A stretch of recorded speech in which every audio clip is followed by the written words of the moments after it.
Very good morning my dear friends.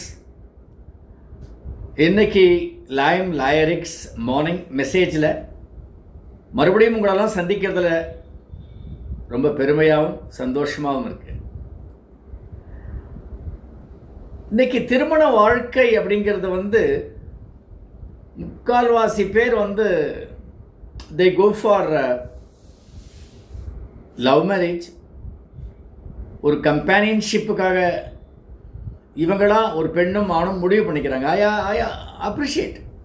நான் அதை comment அடிக்க விரும்பலை.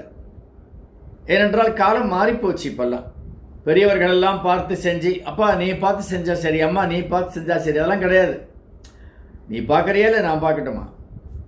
சரி, யார் பார்த்தாலும் அது அரேஞ்ச்டு மேரேஜாக இருந்தாலும் சரி, லவ் மேரேஜாக இருந்தாலும் சரி, எல்லாருமே என்னெல்லாம் ஒத்து வருதுன்னு பார்க்குறோம் இல்லையா? என்னெல்லாம் ஒத்து வரணும்? ஆளுடைய அந்த அப்பியரன்ஸ், ஹைட்டு, வெயிட்டு, கலரு, தோற்றம், இதெல்லாம் எப்படி இருக்கு? படிப்பு என்ன படிப்பு? ஃபேமிலி பேக்ரவுண்ட் என்ன? ஃபேமிலியோடைய அந்த எக்கனாமிக்கல் பேக்ரவுண்ட் என்ன? ஜாதி மதம் கூட இப்பெல்லாம் கொஞ்சம் பார்க்கறது இல்லை. சில பேர் இன்னும் ஜாதகம் பார்த்துட்டு தான் இருக்காங்க. Astrology is a science. அது ஒழுங்காக கேஸ் பண்ணி ஆரோஸ்கோப்பை ஒழுங்காக ரீடு பண்ண தெரிஞ்சதுன்னா இட் இஸ் அ சயின்ஸ். அது குறையே சொல்ல முடியாது. Astrology is a science. So அதை சில பேர் பார்க்குறாங்க. சார் 10 பொருத்தமும் அழகாக பொருந்திருக்கு சார். ஆனால் ஒன்னே ஒன்று பார்க்கறதுக்கு நிறைய பேர் மறந்துடுறாங்க, மனப்பொருத்தம். இந்த பெண் என்னுடைய மனோநிலைக்கு ஒத்து வருவாளா? இந்த ஆண் என்னுடைய மனோநிலை குணநலன்களுக்கு ஒத்து வருவானா? நிறைய பேர் பார்க்கறதே கிடையாது. நான் நிறைய பேர்கிட்ட அதை சஜஸ்ட் பண்ணுவேன். ஒன்று, அடாப்டபிலிட்டி இருந்தால், எப்படிப்பட்ட குணம் இருந்தாலும் நம்ம மாற்றிக்கக்கூடிய திறமை இருக்கான்னு பார்க்கணும்.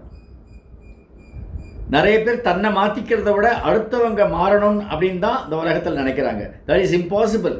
என்னையே என்னால் மாற்றிக்க முடியாத போது அடுத்தவர்களை நான் எப்படி மாற்ற முடியும்? ரொம்ப சிரமம், ரொம்ப கஷ்டம். ஸோ இந்த மனப்பொருத்தம் இருக்கா அப்படின்னு பார்க்கறதே கிடையாது. என்னுடைய ஃப்ரெண்டு ஒருத்தர் ரொம்ப நாளாக தன் பெண்ணுக்கு மாப்பிள்ளை தேடிட்டே இருந்தார். அப்புறம் திடீர்னு ஒரு நாள் மேரேஜ் இன்விடேஷன் பெரிய அளவில் கொண்டு கொடுத்தார். கொடுத்த உடனே எனக்கு ரொம்ப பிடிச்சிருந்தது. பரவாயில்லையே சார், நல்லா பெரிய கிராண்டாக செலிப்ரேட் பண்ணுறீங்க போல் இருக்கு. Very good, super. இது once in a lifetime வரக்கூடிய ஒரு அக்கேஷன். இது டு செரிஷ். நம்ம குழந்தையாக பார்த்து வளர்த்த ஒரு பெண் இப்போ பருவம் அடைஞ்சு கல்யாணம் பண்ணிக்கிற வயசுக்கு இன்னும் ஒரு தன்னுடைய வாழ்க்கையை தேர்ந்தெடுக்கக்கூடிய ஒரு விஷயம் நம்ம கொடுக்குறோம் அப்படின்னு சொல்லி அப்ரிஷியேட் பண்ண. கல்யாணம் ரொம்ப கிராண்டாக நடந்தது.